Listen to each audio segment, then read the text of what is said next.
bit of a problem with this drive shaft boot. You can see here it's not actually connected. This little clip here is holding on to the remnants of the drive shaft boot, but it's not actually stopping any of the oil from coming out, so I need to replace this. So I've put the car back down the deck. I've taken the centre cap out of the wheel. I've got a 27mm socket, single hex, and it's actually moving on a 32-inch brake, which is nice. And what I'm going to do is take that bolt fully out. There we have the bolt fully out and the collar separate to it, and then you can see that's the splines. I want to take off all the bits that are holding this drive shaft in place. Got this ball joint. I didn't to split the ball joint. I'm just going to undo it from the lower control arm, and then or even before I take this out, I'm going to drop it from the McPherson strut as well, and that will mean the whole hub is free to move essentially, and that will enable me to take out this drive shaft after I've taken out these bolts in there, which are Allen. What I'm going to do is get the CR10 spline and stick it in each of these bolts. So I think there should be about 6 of them going around the drive shaft. This is obviously the inner boot, and the 1, 2, 3 and so on. And each time I'm just going to stick it in first, undo the bolt, spin it round, take it out at first, spin it round, and do the next one, the next one, the next one, and try and undo all 6. That's the third one, and that's out. And now this drive shaft, at least from the transmission end, will be free to come out. The next thing I want to do is just undo these little, this is the speed sensor, I think for the ABS. It might be the ABS, but it might be used for other things as well. Take that out of there so it's loose. Then this little clip here, it's a little 10mm here, or I can just choose to undo this. I'll probably just get a large screwdriver and pop that brake line off, and then I'll get this caliper and leave that hanging. A large screwdriver here, and I should be able to press this out, or just kind of pluck it out of here. It's moving. There we go. Trick is not to try and lose it. There we go, that's out of there. So, there we go, that kind of banked in it. There we go. That's out of there like that. Then I just need to take off these 2 21mm bolts for the caliper, and I'll be able to suspend the caliper up there. Now it's loose caliper, which is being zip tied in place. After taking out these 2 bolts here, both 21mm. Then I've got an 18mm here. I'll just use the impact to undo that, and then knocked it back through. You can see it's coming out the back here, and then I'm just going to use a centre punch. Not centre punch, just a punch, and just pop that bolt out there. It's the bolt that's in there. Not rusty, but there you have it. I'm going to have to do the anti-roll bar drop link first. It's an 18mm on there, just whiz it off. A CRV6 spline, and set that to right in there. Make sure it's at the back, and then an 18mm there. You should just be able to do that up. Essentially, you're taking the drop link out the back. So that's out there like that. Put that to one side. Probably put the nut back on there. I should be able to carry on. Now that can move out the way a bit. I'm clubbing this out the bottom here. Why don't you show where you were clubbing?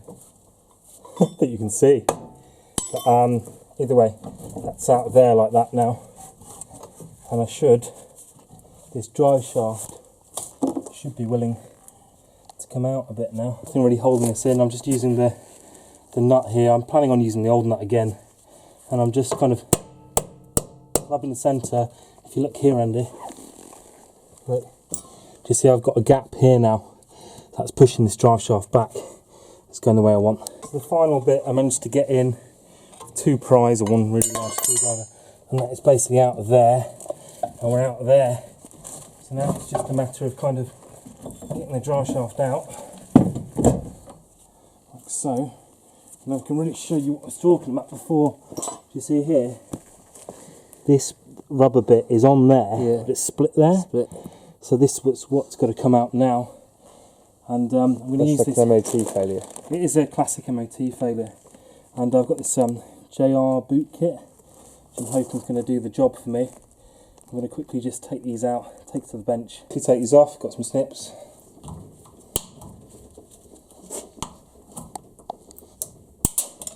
Gone. So I'm just working this one off.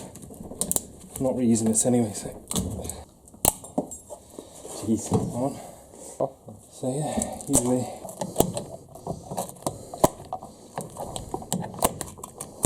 Pin snips. Good, aren't they? Still got enough oil in there, was good. And then just do this, Andy, come here. That's the little ring. Now I've got the drive shaft in a vise. Make sure it's securely in place. And then just hold one end and just tap that end with a mallet. Although I didn't really show you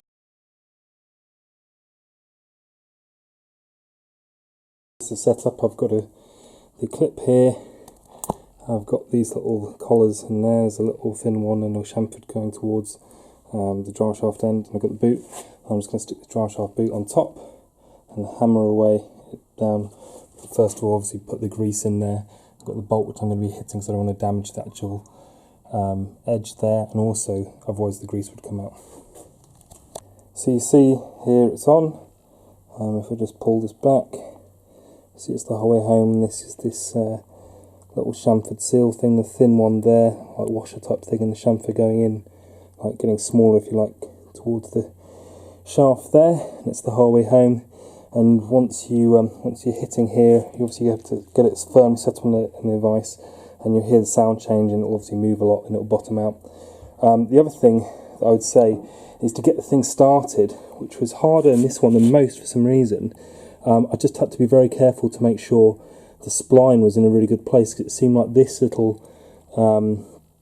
part, this which has the spline on it, internal spline on it, need to be exactly in the right place. A few light taps, and then once you're going and get past the little circlip initially, then it will just go on. But it was actually harder than they usually are. But either way, it's done now. You can see I've got the clip I put on first as well, and then I'm ready just to kind of clean this whole area up.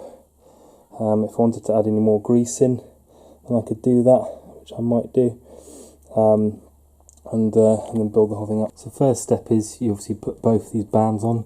I'm leaving this one loose for now, concentrating on putting this one first.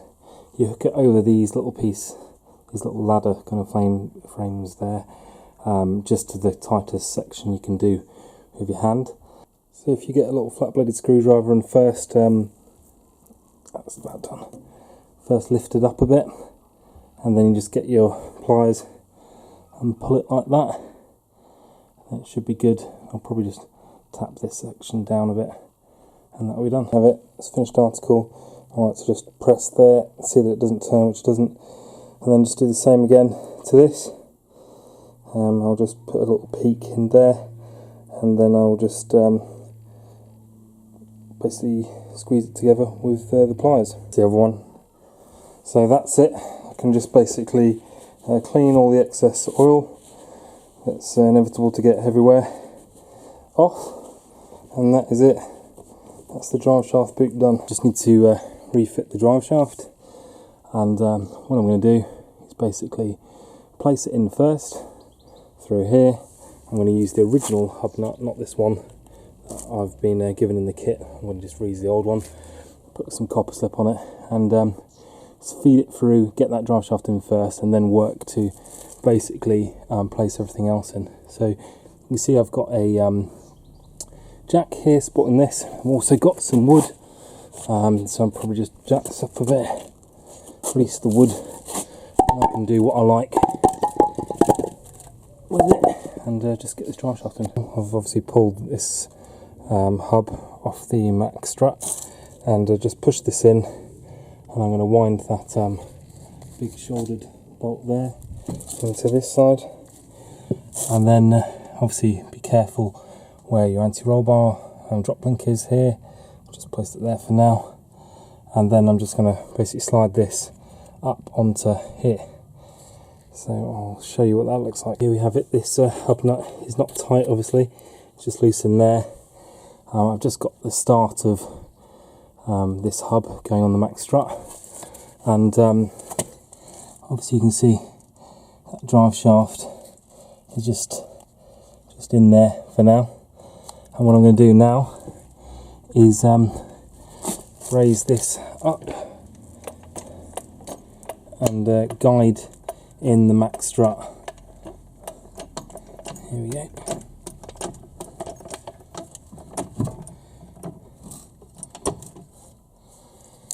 Just got to be careful with positions of things, because this obviously wants to be up there, so you just got to be careful. I might have to reposition that one. Let's put it around a bit. That's the brake caliper. So you see this rubber drop link's just going about there, and then I can basically just push this up, and there's like a witness mark where it's clean, so I'm going to put it at least to there.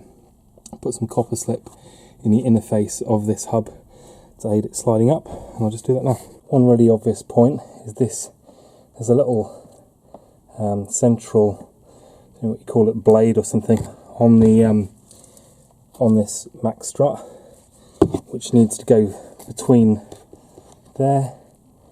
So you can see that little bit of metal in between the pinch needs to go there, and then you can just basically pump that up, and if it isn't in the right location, you can just move this max strut round by hand.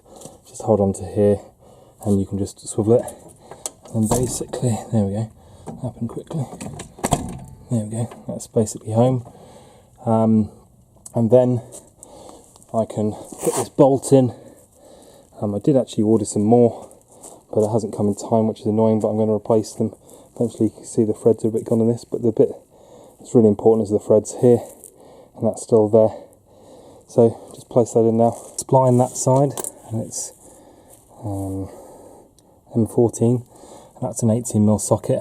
You can just do that pinch bolt up. Then we're almost done with this jack, so we can at least take that away for now.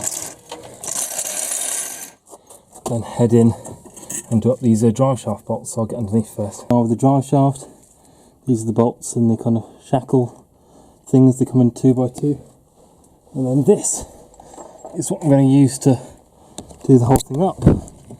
That's a spline tool. It's CRV10 anyway. That's what it looks like. And just do them up all loosely and then tighten them up afterwards. I recommend just undoing this by hand again and just pushing it forward. And also the actual drive shaft, the inner, has a plunger type mechanism, so you can pull it towards you, and that give all the space you need. Another tip I'd give is just make sure all of these bolts are really clean.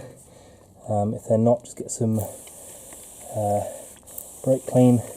Just make sure there's no crap in the threads or anything, because you want these to go nice and easy. Position you want it in with completely buttered up surface here before you start tightening these bolts up.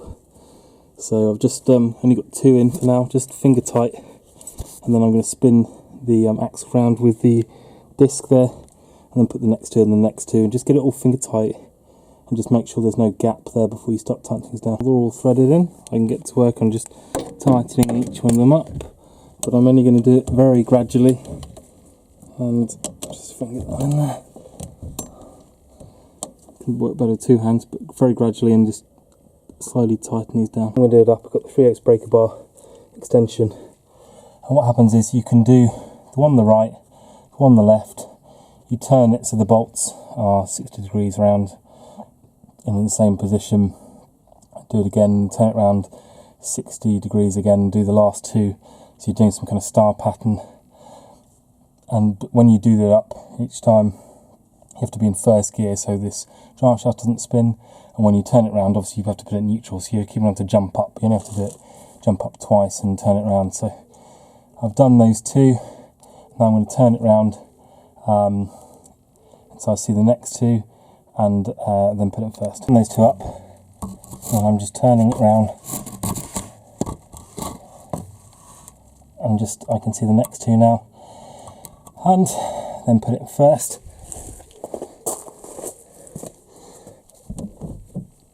And then do up the next two. Final bit's a bit trivial, but you need to just take down this caliper that I've had zip tied up there with some snips, and I'll just put it on the back here with the 21mm bolts. And I've just got this anti-roll bar drop link to go in. So undo that and just poke it through this hole and just stick the nut back on and stay. And then just do that up. Do that on, at least on the standard ones, is the CRV6 spline tool. Pop that in the end, and essentially put an 18mm for the nut, and then undo the middle, and it has the effect of tightening up the actual nut. And you can just check that that's all nice and in there. And then I've just got the basic stuff of just putting these the brake line back through. That's there. I've got a clip for that, which is over here somewhere. There we have it. Get that clip in here. It goes like that. I'll just tap that down with a little hammer. So that's in there like that. I've got this little ABS sensor. Just putting it in there. Like so. Let's check everything else is nice and good. What remains to do is tighten this 27mm hub nut, obviously by hand initially. And I'm going to place the car back on the floor with the centre cap removed and the wheel on, obviously. So with the wheel nuts up with 70mm and the hub nut, when the car's on the floor, it's up with the 27. It's only now time to put on the little centre cap, like that, and say that is done.